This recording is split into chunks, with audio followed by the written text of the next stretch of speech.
Kristo, Bwana mwokozi wa maisha yetu. Anayewaletea neno la Mungu ni mimi mtumishi wa Mungu. Jina langu naitwa Christian Mwabukusi wa huduma ya madhabahu ya Kristo.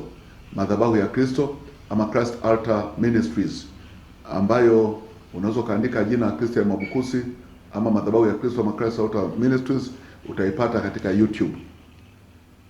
Na namba zangu za simu kwa ajili ya ushauri, kwa ajili ya maombi na kwa ajili ya sadaka ni 0768 211 785.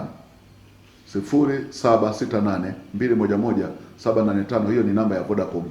Halafu Airtel ni 0692 893 294. Airtel ni 0692 893 294. Kwanza tuombe. Baba, tunakuja kwako tena katika jina la Yesu Kristo, Bwana mwokozi wa maisha yetu. Katika kipindi hiki Baba, ninaomba unisamehe mimi, naomba unitakase mimi, naomba unioshe mimi. Ninapofafanua maneno yako haya, mimi sistahili, lakini nasahilishwa kwa neema tu kupitia Kristo Yesu, damu yake na jina lake. Ninaomba sasa kwa Roho wako Mtakatifu unisaidie mimi kuweza kupeleka maneno haya kwa watu wako, lakini pia naomba uwatakase wote wanaosikiliza maneno haya. Naomba uwaoshe kwa damu yako nafsi, roho na miili yao. Takasa na yale mazingira waliopo. Kwa jina la Yesu Kristo tunaomba na kushukuru, amen. Wapendwa wana wa Mungu, nimekuwa nikisisitiza kwa habari ya umuhimu wa nyumba ya Mungu, kumjengea Mungu nyumba. Kwenye kitabu cha Samueli wa pili sura ya 7 kuanzia mstari wa kwanza mpaka mstari wa 11. Ikawa mfalme alipokuwa akikaa katika nyumba yake, hapo Bwana alipomstarehesha asiudhiwe na adui zake waliomzunguka pande zote. Anaongelea mfalme Daudi. Mfalme akamwambia Nathan nabii, angalia sasa mimi nakaa katika nyumba ya mielezi, yani nakaa katika nyumba nzuri, bali sanduku la Mungu linakaa ndani ya mapazia. Nathan akamwambia mfalme, haya, fanya yote yaliyomo moyoni mwako, maana Bwana yu pamoja nawe. Ikawa usiku huo neno la Bwana likamfikia Nathan kusema, enenda akamwambia mtumishi wangu Daudi, Bwana Mungu asema hivi, je, wewe utanijengea nyumba nikae ndani yake? Kwa maana mimi sikukaa ndani ya nyumba tangu siku ile niliyowatoa wana wa Israeli katika Misri hata leo, lakini nimekaa katika hema na maskani mahali mote nilimokwenda na wana wa Israeli wote. Je, nimesema neno lolote na mtu yoyote wa waamuzi wa Israeli niliyemwagiza kuwalisha watu wangu Israeli, nikisema mbona mkunijengea nyumba ya mielezi? Basi sasa mwambie mtumishi wangu Daudi maneno haya. Bwana wa majeshi asema hivi, nalikutoa katika zizi la kondoo, katika kuandama kondoo, ili uwe mkuu juu ya watu wangu Israeli. Nami nimekuwa pamoja nawe kila ulikokwenda, na kwa kati ya mbali adui zako wote mbele yako. Nami nitakufanyia jina kuu kama jina la wakuu walioko duniani. Tena nitawaagizia mahali watu wangu Israeli, nami nitawapanda wapate kukaa mahali pao wenyewe, wasiondolewe tena, wala wana wa uovu hawatawatesa tena kama hapo kwanza. Naam, kama vilivyokuwa tangu siku ile nilipoamuru waamuzi wawe juu ya watu wangu Israeli. Nami nitakustarehesha mbele ya adui zako wote. Tena Bwana anakuambia kwamba Bwana atakujengea nyumba. Huyu ni mfalme Daudi. Kwa misingi, yeye sio kiongozi wa kanisa, yeye ni kiongozi wa serikali, lakini mawazo yalimuingia kwamba mimi Daudi ninakaa kwenye nyumba nzuri, lakini mahali pa ibada sio pazuri. Kwa hiyo aliyeingiliwa na mawazo ya kujenga nyumba ya Mungu hakuwa mtumishi wa kanisani, alikuwa ni raia. Tungeweza kusema alikuwa ni raia tu, na yule mtumishi wa kanisani anaitwa Nathan, ambaye ndo angekuwa na mawazo kama hayo, hakuwa na mawazo kama hayo. Kwa hiyo kuhusu nyumba ya Mungu, Mungu anaweza kawatumia watu baki, sio lazima watumie wale viongozi wa kanisa. Kwa hiyo mtu yoyote anaweza akaguswa kufanya jambo fulani kwenye nyumba ya Mungu. Kwa hiyo kiongozi wa serikali anaweza kaguswa, kiongozi wa raia anaweza kaguswa kwamba pale kanisani mazingira mimi siyapendi, yale madirisha yaliyoko siyapendi, vile viti vilivyopo sivipendi. Kwa hiyo wewe mwenyewe unajiongeza. Hilo ni jambo la kwanza. Lakini Mungu anamwambia Nathan, nenda kamwambia Daudi, wewe ni wa kwanza kuwaza jambo hilo la kunijengea nyumba. Ule mstari wa 8, basi sasa mwambie mtumishi wangu Daudi maneno haya. Bwana wa majeshi asema hivi, nalikutoa katika zizi la kondoo, katika kuandama kondoo, ili uwe mkuu juu ya watu wangu, juu ya Israeli. Hasa mimi ndio niyekubeba, niyekuinua kutoka mavumbini, nimekuweka kwenye nafasi hii. Nami nimekuwa pamoja nawe kila ulikokwenda, na kuwakatilia mbali adui zako wote mbele yako. Nami nitakufanyia jina kuu kama jina la wakuu walioko duniani. Kwa hiyo Mungu anamwambia Daudi maneno hayo, kwamba ndio faida ya kumfanyia Mungu kitu. Hapo huyu jamaa aliwaza tu, anasema tena nitawaagizia mahali watu wangu Israeli. Yaani kwa sababu umewaza hivyo, hawa Waisraeli hawa nitawaagizia mahali watu wangu Israeli, nami nitawapanda wapate kukaa mahali pao wenyewe, wasiondolewe tena, wala wana wa uovu watawatesa tena. Kwa hiyo kuna faida pia kwa wale watu wanaowaongoza. Kwa hiyo kama wewe unafanya kitu kwa ajili ya Mungu, kuna faida kwa wale watu wanaokaa ndani ya nyumba yako. Ndio tafsiri yake. Anasema, naam, kama vilivyokuwa tangu siku ile nilipoamuru waamuzi wawe juu ya watu wangu Israeli, nami nitakustarehesha mbele ya adui zako. Hata kama kuna maadui, mimi Mungu nitakustarehesha wewe Daudi. Tena Bwana anakuambia kwamba Bwana atakujengea nyumba. Kwa hiyo iko faida kwa wewe unayetoa sadaka kwa ajili ya ujenzi wa kanisa lako. Iko faida kwa wewe unayeinvest katika kanisa. Nyumba ya Mungu ni ishara ya uwepo wa Mungu Baba na Yesu Kristo. Lakini pia nyumba ya Mungu ndio chanzo cha nuru. Ndio chanzo cha nuru. Jua linaangaza, linaleta mwanga, lakini halileti nuru, linaleta mwanga. Kuna tofauti kati ya nuru na mwanga. Kwa hiyo sasa maana yake ni kwamba nuru ya Mungu inakupa ufahamu, uelewa, unajitambua. Ndio nuru. Nuru inakufanya ujitambue. Kwenye kitabu cha Mwanzo sura ya 1 mstari wa 1 mpaka ule wa 5. Hapo mwanzo Mungu aliziumba mbingu na nchi, nayo nchi ilikuwa ukiwa tena utupu, na giza lilikuwa juu ya uso wa vilindi vya maji. Roho ya Mungu ikatulia juu ya uso wa maji. Mungu akasema iwe nuru, ikawa nuru. Hapo hamaanishi jua na mwezi. Mungu akaiona nuru ya kuwa ni njema. Mungu akatenga nuru na giza. Mungu akaita nuru mchana, na giza akaliita usiku. Ikawa jioni, ikawa asubuhi, siku moja.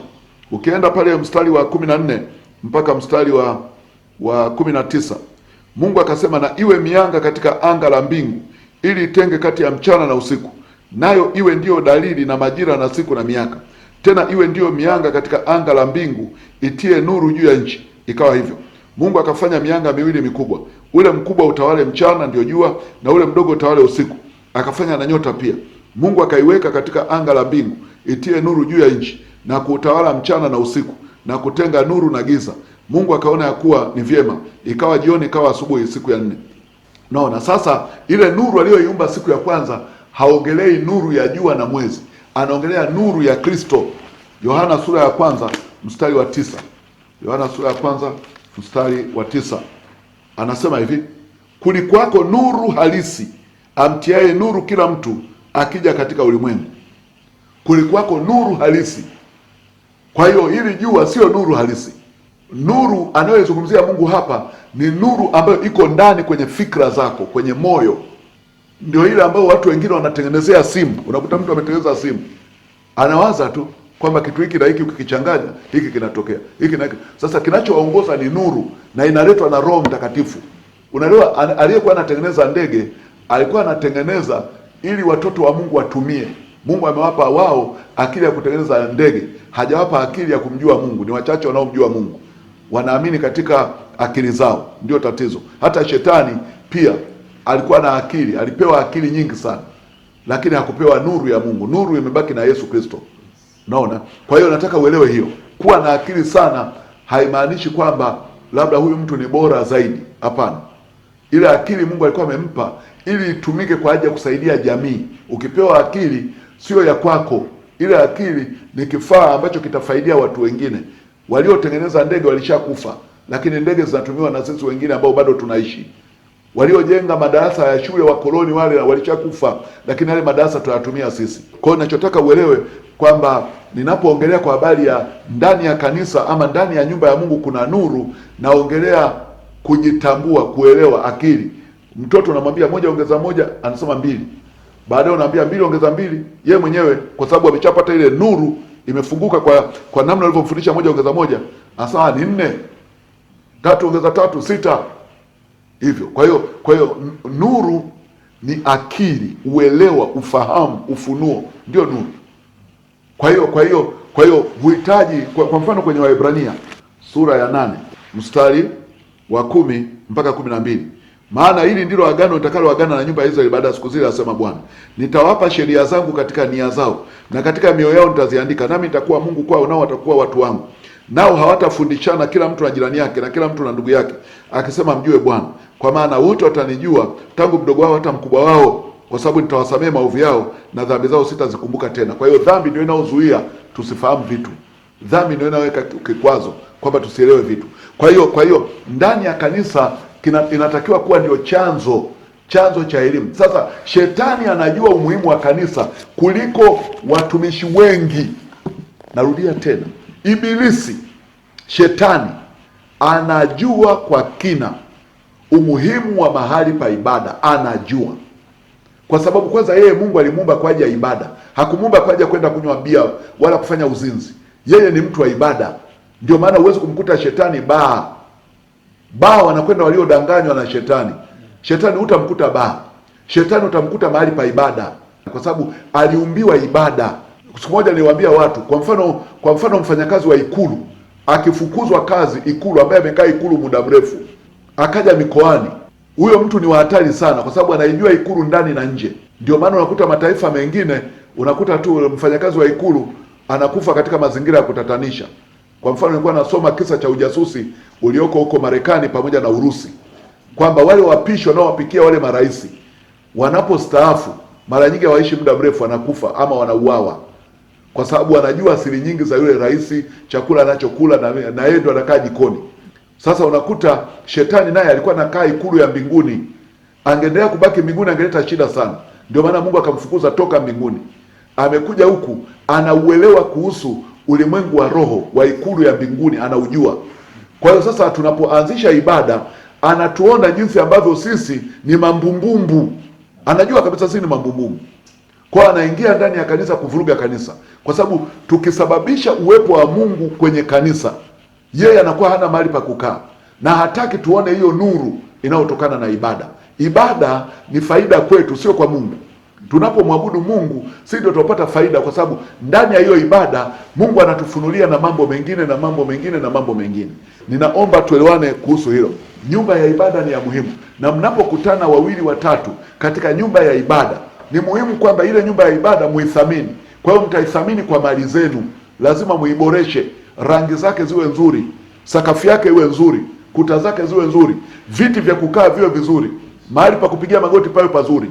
Kwa lazima tujifunze nidhamu ya usafi wa nyumba ya Mungu. Angalia kwenye kitabu cha Walawi 16. Mambo ya Walawi 16 ule mstari wa kwanza pale mpaka ule mstari wa 10. Bwana akasema na Musa baada ya kufa kwa hao wana wawili wa Haruni, walipokaribia mbele za Bwana wakafa. Bwana akamwambia Musa, sema na Haruni ndugu yako kwamba asiingie wakati wowote katika mahali patakatifu ndani ya pazia mbele ya kiti cha rehema kilicho juu ya sanduku, asije akafa. Maana mimi nitaonekana katika lile wingu juu ya kiti cha rehema. Haruni ataingia katika patakatifu na vitu hivi: ng'ombe mume mchanga kwa sadaka ya dhambi, na kondoo mume kwa sadaka ya kuteketezwa. Hiyo tafsiri yake maana aingie kwa toba na pia aingie kwa shukrani, toba na shukrani. Ataivaa ile kanzu takatifu ya kitani, atakuwa na zile suruali za kitani mwilini mwake, atafungwa ule mshipi wa kitani, naye atavaa ile kofia ya kitani. Hayo ndio mavazi matakatifu. Naye ataoga mwili wake majini na kuyavaa. Kisha atatoa mkononi mwa mkutano wa Israeli mbuzi waume wawili kwa sadaka ya dhambi, na kondoo mume kwa sadaka ya kuteketezwa. Sadaka ya kuteketezwa maana yake sadaka ya sifa na shukrani. Atamtoa yule ng'ombe wa sadaka ya dhambi aliye kwa ajili ya nafsi yake, na kufanya upatanisho kwa ajili ya nafsi yake mwenyewe na kwa ajili ya nyumba yake, familia yake. Unafanya maombi ya toba na utakaso kwa ajili yako na kwa ajili ya familia. Kisha atawatoa wale mbuzi wawili na kuwaweka mbele za Bwana mlangoni pa hema ya kukutania. Na Haruni atapiga kura juu ya wale mbuzi wawili, kura moja kwa ajili ya Bwana na kura ya pili kwa ajili ya Azazeli. Na Haruni atamleta yule mbuzi aliyeangukiwa na kura kwa ajili ya Bwana na kumtoa awe sadaka ya dhambi.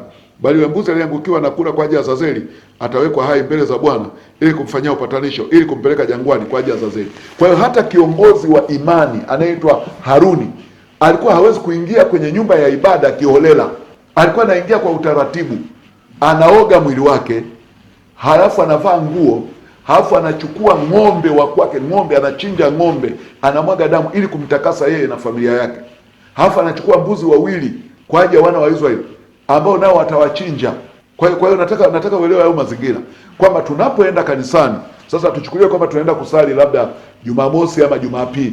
Kabla hujaenda nyumbani kanisani, ni lazima uanze ibada. Wasabato huwa wanaanza ile Ijumaa jioni, wanajiandaa kuanzia Ijumaa jioni, ili kwamba asubuhi watakapoenda ibadani wawe safi. Lakini na sisi pia tunapaswa tujiandae kwa toba na utakaso na kusamehe na kuachilia watu. Halafu tunaenda pale kanisani. Tukienda kanisani tusiwe na madeni kwenye nafsi. Tusiwe na madeni. Najua kuna watu wengine watakutumia message. Msipende sana kuangalia message. Mtu anakutumia message ya kero yake ya mwaka juzi. Kwa hiyo naomba ujitahidi sana. Ikiwezekana siku za ibada zima simu kabisa. Na ikiwezekana itoe siku nzima kwa ajili ya kwamba siku ya leo ni siku ya ibada. Nenda mpe Mungu hiyo siku moja. Lakini utakuta watu anafika kanisani, anatamani atoke, anaangalia saa. Huyu atamaliza saa ngapi? Ondoka. Unasubiri amalize saa ngapi? Kwani wewe umekuja naye? Wewe umekuja mwenyewe. Usiangalie saa. Kama anaendelea wewe ondoka. Nenda fuata kitu ambacho ni cha muhimu kwako. Kama Mungu sio muhimu, nenda. Hakuna sababu ya kubembelezana bwana. Wewe kama, yani watu unakuta mpaka wanaenda kushtaki diocese. Wanaenda kushtaki sio kwa askofu mkuu. Kwamba muda wa ibada hauzingatiwi. Kama muda wa ibada hauzingatiwi, toka. Ndio tutafanya hata darasani. Kwenye vyuo vikuu ukiona mwalimu anaendelea kufundisha hata wakati wa break, wewe toka. Kuna mwalimu wetu mmoja wakati tunasoma degree ya pili masters alituambia kabisa, akamwambia kama unataka kwenda kunywa chai nenda kanywa. Mimi naenda kufundisha. Alikuwa ni Mjerumani. Anasema nendeni wote mnaotaka. Mnataka break ya kwenda kunywa chai. Mimi nataka kumaliza syllabus. Kwa hiyo nataka muelewe hapo. Cha muhimu ni nini? Cha muhimu ni chakula. Unakuta kuna mtu mwingine anatoka kanisani anaenda kukaa kijiweni. Alafu hao watu wakiugua ndio anatuma message, mtumishi njoo niombee. Unakuta mtu wakati hakuwa anampa Mungu muda wake kama sadaka. Hampi. Kwanza unatakiwa kila siku umpe Mungu Baba masaa 2 na dakika 24, ndio fungu la 10. 10% ya masaa 24 ni masaa 2 na dakika 24. Kwa hiyo kila siku unatakiwa uwe na ibada masaa 2 na dakika 24. Kwa utagawa mwenyewe. Kama unaamua asubuhi ukiamka lisali moja unampa Mungu, mchana wakati wa kupumzika lunch hour unampa lisali moja masaa 2, usiku dakika 24. Kwa hiyo nipende kuhamasisha na kusema tena na tena kwamba tunahitaji kuinvest, tunahitaji kuwekeza katika nyumba ya Bwana. Yale mazingira yawe masafi, yale mazingira yawe yanavutia, yale mazingira yaweze kumheshimisha Mungu. Sio Mungu aanze kukimbia. Tunaita nyumba ya Bwana, nyumba ya Bwana, lakini kumbe ni nyumba ya mchungaji ama nyumba ya wainjilisti ama nyumba ya wazee wa kanisa ama nyumba ya hao washarika. Hii ni nyumba yetu bwana, ni nyumba yetu. Naomba tuelewe kwamba Mungu, picha ya Mungu Baba ni kwamba anataka nyumba yake iwe nyumba ya sala kwa mataifa yote, kwa watu wote. Watu wote wapate fursa, watu wote wapate kuja hapo. Na tusifanye nyumba ya Bwana tunatoka kuzini afu tunakwenda kufanya kazi ya Mungu. Wizi, zinaa, uchawi, uongo, hila, chuki havitakiwi kuonekana kwa watumishi wa Mungu. Na nyumba ya Mungu inatakiwa kuwa mahali pa kukimbilia. Yesu alisema nyumbani kwa Baba yangu kuna makao mengi. Mimi nataka kusema kwamba nyumbani mwa Mungu kuna makao mengi. Katika nyumba ya Bwana kuna makao mengi. Kuna fursa nyingi. Tuombe. Baba, tunakuja kwako tena, mimi pamoja na watoto wako wote. Ninakuja tena kuendelea kusisitiza kwamba Mungu Baba, kuna watu walitoa viwanja vyao ili kujenga kanisa. Tena walitoa kwa mioyo ya kukupenda. Kuna watu walitoa sadaka za kwanza kabisa wakati wanaanza kujenga msingi wa kanisa. Walitoa wakiwa wana hofu. Walitoa wakiwa wanatetemeka. Walitoa wakiwa wanakuogopa Mungu. Lakini kizazi cha sasa kimekuwa kizazi ambacho hakikujali, hakikuzingatii, hakina hofu, kina mzaha, kinaweza kukutania hata wewe Mungu, kinamtania hata Yesu. Baba, ninakuja kwako, ninaomba utusamehe. Mimi na jamii ya wenzangu tunaishi katika mazingira magumu sana. Tunaishi katika kipindi kigumu sana. Kwa hiyo ninakuja mbele zako na watoto wako wote Bwana. Ninaomba utusamehe Bwana. Ninaomba utusafishe Bwana. Sisi watumishi wako. Haya mavazi ambayo tunavaa yamechafuka sana kwenye ulimwengu wa roho. Hizi nguo tunazovaa hizi zimechafuliwa na matendo yetu, zimechafuliwa na maneno yetu, zimechafuliwa na mawazo yetu. Kwa hiyo nakuja mbele zako Bwana. Ninaomba msamaha wa dhambi. Ninaomba toba, ninaomba utakaso mbele zako. Ninaomba unisamehe mimi pamoja na wenzangu wote. Lakini pia ninaomba utusamehe kwa kuwapeleka watu wako vibaya. Umesema kipofu akimwongoza kipofu mwenzake wote watadumkia shimoni. Ninaomba msamaha wa dhambi kwa ajili ya watu wote ambao tumewakwaza ndani ya kanisa. Tumewaonea, tumewadhulumu, hatujatoa hukumu ya kweli. Tumeifanya nyumba yako imenajisika kwa sababu ya ubinafsi wetu. Baba, naomba utusamehe. Naomba wasamehe maaskofu, naomba wasamehe mitume, naomba wasamehe manabii, naomba wasamehe wainjilisti, naomba wasamehe wachungaji, naomba wasamehe walimu kama sisi, katika jina la damu Yesu. Baba, ninakuja kwako, ninaomba msamaha wa dhambi, ninaomba msaada wako Bwana kwa ajili ya watu wako wote. Ninaomba ujitwalie sifa, naomba ujitwalie utukufu. Mavazi yetu haya nayaleta mbele zako Bwana, manake mavazi haya ni utumishi, ni ule utume uliotupa. Ulitoa wengine kuwa mitume, wengine kuwa manabii, wengine kuwa wainjilisti, wengine kuwa wachungaji, wengine kuwa walimu. Ninaleta kwako Bwana, lakini pia wako waumini wengine ambao Bwana wote umetuita. Haya ni mavazi ya kikuhani, na umesema kila aliyempokea Yesu na kila aliyeoshwa kwa damu ya Yesu, huyo ndiye kuhani. Nakuja mbele zako Bwana kwa ajili ya kanisa la Tanzania. Ninaongelea kanisa lote hili la nchi nzima. Naleta mbele zako Bwana jengo linaloonekana katika Tanzania hii. Baba, naomba ulijenge tena. Ninaomba unisamehe mimi kwa uzembe na kwa uvivu. Naomba wasamehe na wenzangu wote wanaojuta na kulia mbele zako. Naomba utuondolee hiki kikwazo. Naomba tusaidie. Naomba uwabariki watu wako wote ambao kwa moyo wa kweli, moyo wa uaminifu, moyo wa upendo wamekuwa wanakutumikia. Naomba uangalie Bwana na uwapendelee na uwainue Bwana katika jina la damu ya Yesu. Baba, asante kwa kuwa wewe ni Mungu wetu. Asante kwa kuwa wewe ni baba yetu unayesamehe. Asante kwa kuwa wewe ni baba yetu unayerehemu tena. Ninaomba utufufue tena, naomba utuhuishe tena, naomba utusamehe tena. Katika jina lako takatifu Yesu Kristo tunaomba na kushukuru. Amen. Mbarikiwe na Bwana. Wapendwa wana wa Mungu, bado niendelee kusisitiza kwamba ninahitaji sapoti ya sadaka zenu kwa ajili ya kurusha vipindi hivi, lakini pia kwa ajili ya kuwalipa watu wa media ambao wanahusika katika utumishi huu. Na bado tuko katika mchakato wa maombi. Naomba muendelee kuniombea. Natafuta eneo la kufungua huduma katika mkoa wa Arusha na katika mkoa wa Kilimanjaro na katika mkoa wa Shinyanga, eneo la Kahama. Hayo maeneo yote nimeyatembelea na kuna maeneo ambayo nimeyaona, lakini pia kurusha vipindi kwenye redio za Kahama ambako naenda kuonana nao, lakini pia na redio za Kilimanjaro na pia baadhi ya maredio ya Arusha. Mungu awabariki sana. Namba zangu Vodacom ni 0768211785. Vodacom 0768211785 na Airtel 0692893294. Airtel 0692893294 kama unavyoona katika screen. Mungu akubariki sana kwa utukufu wa jina la Yesu Kristo. Amen.